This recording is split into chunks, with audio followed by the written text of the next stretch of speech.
Welcome to Airgun Extra, brought to you in association with Crackshot, the Southwest's premier airgun centre and ranges. In this week's episode, I'm going to be looking at some gun support solutions that are sure to make you a more accurate shooter. First up though, I'm setting my sights on grey squirrels and corvids.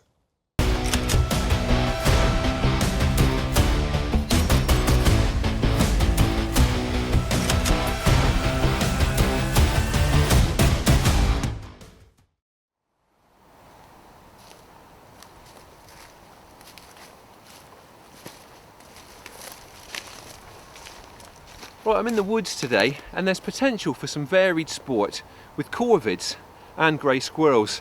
Now, this particular block of woodland is managed for conservation and they've got some fairly scarce songbirds nesting here, but they are getting absolutely clobbered by those squirrels and corvids. Now, the crows and jackdaws are also taking a very unwelcome interest in a chicken run that runs parallel to one side of the wood, so the case against them is very strong. Now, in all honesty, those birds are unlikely to show up anywhere where I can really get at them until the light starts to fade. So in the meantime, I'm going to get into the hide and we'll see if we can get a few grey squirrels first.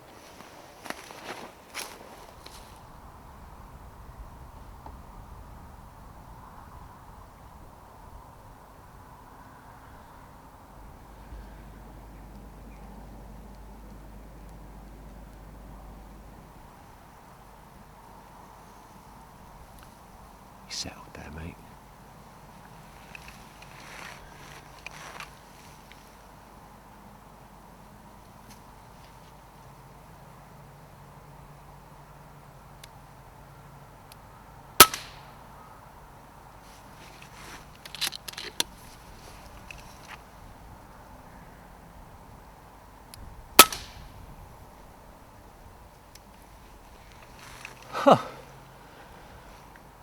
Well, I'm not sure what initially went wrong with that shot.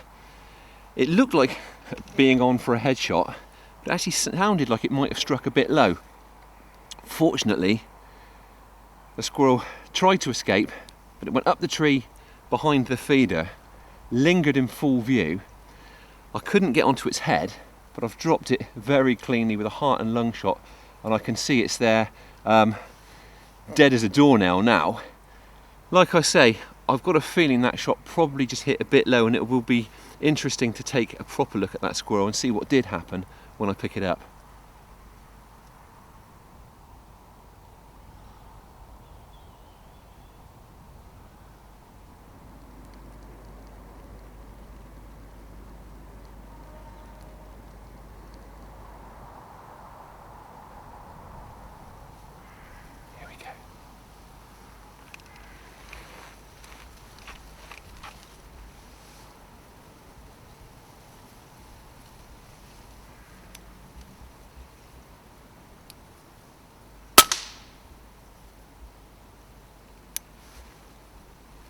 Well, that was much more like it.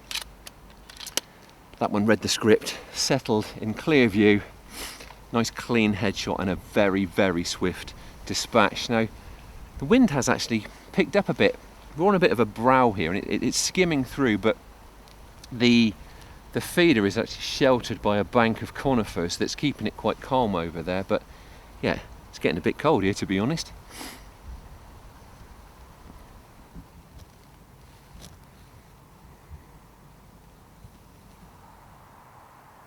Well, I don't want to talk too much, but a point worth mentioning, and which is probably quite apparent, is that I've got a fairly simple hide today. It's not much more than a screen, really. Now, I won't lie to you, part of the reason for that is that it makes filming a lot easier. Obviously, I don't want to be tucked away in a complete cocoon, but when squirrels are distracted by peanuts, they're pretty bold, so you don't really need a heck of a lot of cover. I like to have the screen in front of me, so the squirrels can't see me when they're at the feeder, but I like to be able to see around and above and leave a lot of that concealment down to my clothing and just keeping still. And what it tends to enable me to do quite often is to see squirrels approaching through the treetops. Once that's happening, I can basically get myself lined up so when they arrive at the feeder, I barely have to move at all, creating those movements and potentially noises that might attract attention to me, and just get on and take the shot quickly and efficiently.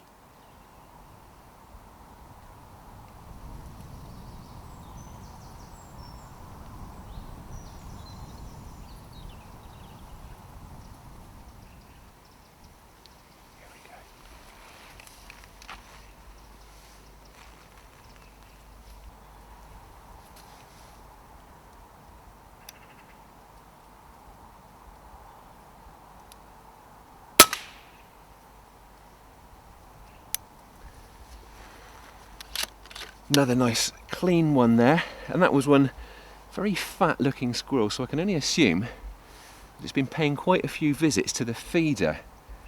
And I've also just realised that I haven't quite tweaked the focus on my scope since shooting that first one, which was just behind the feeder, so apologies if that last couple of shots didn't look quite as sharp as they should have done.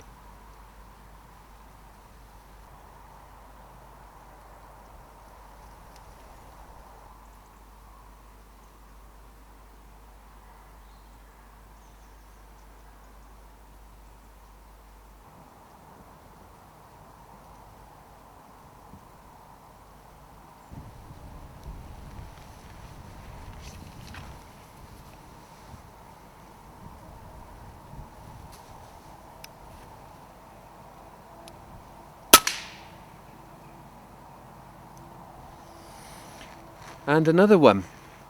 Well, the light is starting to fade now, so I think we'll make that the last of the squirrels and head down to where I expect to catch up with those crows.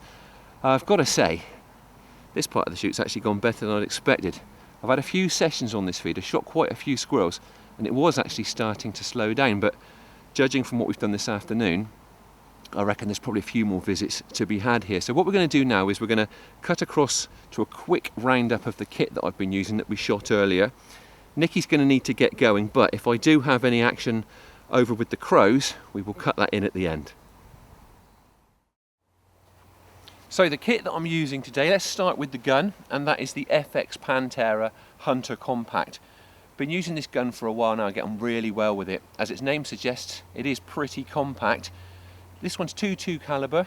It is FAC rated, but I'm only currently running it at about 20 foot-pounds, and that makes it a bit more direct in the wind than sub 12, and also it hits a bit harder, but it's not too much grunt when I'm shooting in the confines of Woodland, as I am today. Now, ammo-wise, I'm using JTS dead centre pellets, and I'm actually using the 16 grain version today. Again, I've been using these pellets for quite a while. They're cleanly made, nice and consistent, seem to have decent stopping power too, so no reason to change from those. So my optic today is an Element Optics Helix scope. As per usual, held on with my ever faithful Sports Match scope mounts. Now this scope really sucks the light in, which should prove very useful later on when I'm targeting those crows. Now, one thing that I always like to point out is that we will be filming through a scope cam, and those additional lenses can result in a bit of loss of image quality. We'll do our best to get the best footage we can, but I can assure you this scope is absolutely pin sharp. Another piece of kit well worth mentioning is my rangefinder, and this is also from Element Optics, and this is the Helix 1500 rangefinder. Now, apart from being an incredibly compact little device, it also has an onboard ballistic calculator. Now, you need the Element Ballistics app, and all you need to do is input the usual data, pellet weight, ballistic coefficient, etc. However, on the app there are already profiles for numerous different airgun pellets, so it may even be able to do that automatically for you. So you then pair the rangefinder via the app using Bluetooth, sync the relevant profile, and then when you ping range, you also get an aiming solution, so it gives you the aim point you need to use for that distance. It's very clever and basically takes the guesswork out of your aim off. Now, I probably won't have time to utilise it when we're shooting those crows this evening, but what I will do is when I first get there, I'll ping the distance from where I'm going to be shooting to the branches where I expect the crows to pitch, and then I will know the aim off that I need to use as they flight into those trees. So let's get back to the shooting.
Well, as you saw there, it was practically dark by the time I caught up with those corvids. Now, a quick reminder, Airgun Extra now has a Facebook page, so check that out. We'll use it to keep you up to date and hopefully host some competitions too.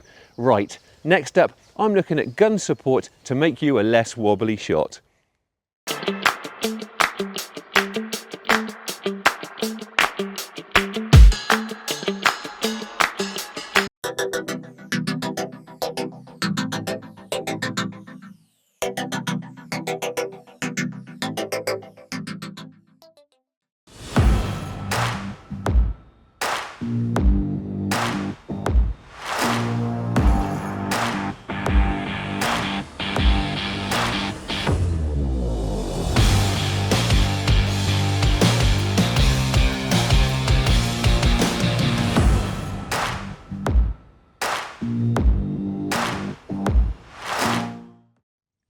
There are several things you can do to make you a more accurate shooter.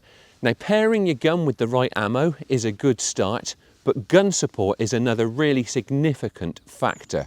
Now, it isn't cheating, it's just simply taking advantage of an opportunity to eliminate some of those inevitable wobbles. And if you're a hunter, it's also very responsible. Now, there are lots of great gun support gadgets out there, so let's kick off by taking a look at some of them. So first up, we've got a bipod, and the one I've got here is the Bisley swivel top bipod. It's available in several different sizes, and that covers different lengths of leg. The one I have here is the shorter 6 to 9 inch version, which I really like. Now, it's a quality piece of kit and it retails for £71.95. Now, its real standout feature, as its name suggests, is its swivel top. Now, that enables you to actually rock the gun left to right, so it keeps you dead upright on uneven surfaces and ensures that you can eliminate that potential loss of accuracy through cant. Now, it's actually got a neat lever that enables you to control just how tight that swivel tension is, and you can even lock it right out. Attachment of this model is via a QD stud, although you can get adapters for Picatinny attachment. Now, as here, it folds flat for transportation, and the legs are also height adjustable at the press of a button, which is a really useful feature if you're on uneven ground or need a bit more elevation.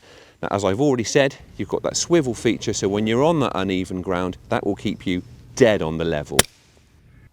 Getting down on your belly and shooting from the support of a bipod is about as steady as your shooting can get, but it isn't always practical. And that's when sticks come into play. Now, shooting sticks can be anything from something as simple as a couple of canes strapped together, right through to more sophisticated purpose-made models. And if you watch my hunting videos, you will know that I am a big fan of the Primos Trigger Stick Gen 3. Now, distributed in the UK by John Rothery Wholesale, these shooting sticks are effectively a tall tripod, and they have a recommended retail price of £179.95. Now, that isn't cheap, but I think it's excellent value for such versatile gun support. The great thing about this tripod is it provides a means of gun support that's easy to carry around in the field. Now, you can also very quickly adjust its height so that you can then use it for sitting, kneeling, and even standing shots. Now, just like the bipod, it eliminates those human wobbles and will ultimately make you a more accurate shooter. In its collapsed state, the Trigger Stick Gen 3 is just over a metre long and it weighs less than 1.4 kilos. Now, I use it a lot for static shooting, either from a hide or when I'm ratting on the farm, but I also frequently carry it on roving sessions. Now, its cleverest feature is the trigger from which it takes its name. Give that trigger a squeeze and the legs unlock to telescope in and out to adjust the height. And when you release the trigger, they lock securely in position. Now, the maximum shooting height for this is 160 centimetres, which makes it comfortable for taking standing shots. The height adjustment mechanism is near silent, and you can drop the gun support as low as about 60 centimetres for sitting and kneeling shots. Now the Trigger Stick Gen 3 also incorporates a really clever locking system to prevent the legs from splaying on the sort of slippery surfaces that you might encounter when you're ratting around the farm. Now as you can see, its colours blend in really well with the natural environment, and the top section, which rotates smoothly through 360 degrees, incorporates a gun rest with a rubberised lining that softly cradles your gun. If your budget doesn't stretch to the Trigger Stick Gen 3, then the Trigger Stick Vital model is a more affordable option, which retails for £119.95. Now it has a lot of the general trigger stick features, and at 1.2 kilos, this slightly simplified version is actually a little bit lighter than the Gen 3. It's also slightly shorter in its packed down state. The Vital has the same near silent trigger stick height adjustment system. Now at its lowest, with the legs set wide, the gun support is around 57 centimetres high, so it's nice and low for kneeling and sitting shots, and it extends right up to around 157 centimetres for those standing shots. It is incredibly versatile, providing really useful gun support from a variety of stances when you're out in the field and away from the comforts of the bench. If you want the real connoisseur's choice, check out the Primos Trigger Stick Apex long range shooting stick. Now this is not a cheap tripod. It retails for £619.95, but it is packed with features. It is much sturdier than the other trigger stick options, plus it features that same clever trigger operated height adjustment mechanism. I regard this tripod as being more for static shooting, although at under 3.4 kilos it isn't too cumbersome, and its three-piece carbon fibre legs enable it to pack down to about 95 centimetres. Now those chunky legs also make for a really rigid shooting platform, and you can lock them out at various different angles depending on the stance that you want to shoot from. You get the same great trigger operated height adjustment mechanism. Give it a quick squeeze and the top section quietly slides up and down, and then you release to lock it securely in position. Minimum shooting height is about 48 centimetres and maximum shooting height is about 168 centimetres. So the Apex really does cover everything from sitting and kneeling shots right up to super stable standing shots. The standard Primos Trigger Stick Apex comes supplied with a quick release rubber lined gun clamp, and you can swap that out for other attachments including camera clamps. Now if you want the ultimate in terms of gun attachment, you can actually swap out the head for the Spartan head, which retails for around £70. It's a quick, simple job, and you just need to slacken off the Allen screw in the underside of the head unit to screw that head out. Now, the Spartan head incorporates the Spartan Magna Switch attachment system. It's very fast and very secure. That head also incorporates a ball joint. Now that gives you very fast and infinite angle adjustment for super accurate cant-free shooting. So that's a few in the field gun support options for you to consider.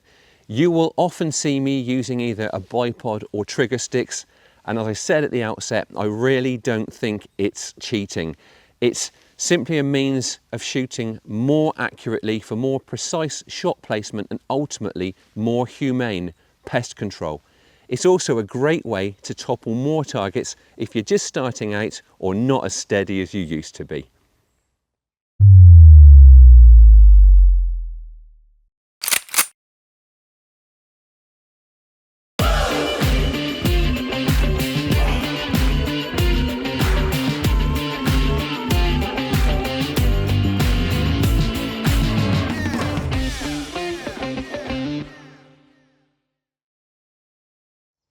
I'm afraid that's all we've got time for this week. Thank you for watching, and please don't forget to like and subscribe. Thanks also to Crackshot. You can check them out on Facebook and also at crackshot.uk. Remember, Airgun Extra now also has a Facebook page, and you can catch up with us at airgunextra.com, where you will find free to read hunting articles and airgun reviews. I'm back again with more in a fortnight. In the meantime, hopefully myself and Rich Saunders will catch up with a few of you at the British Shooting Show. Enjoy your shooting and stay safe.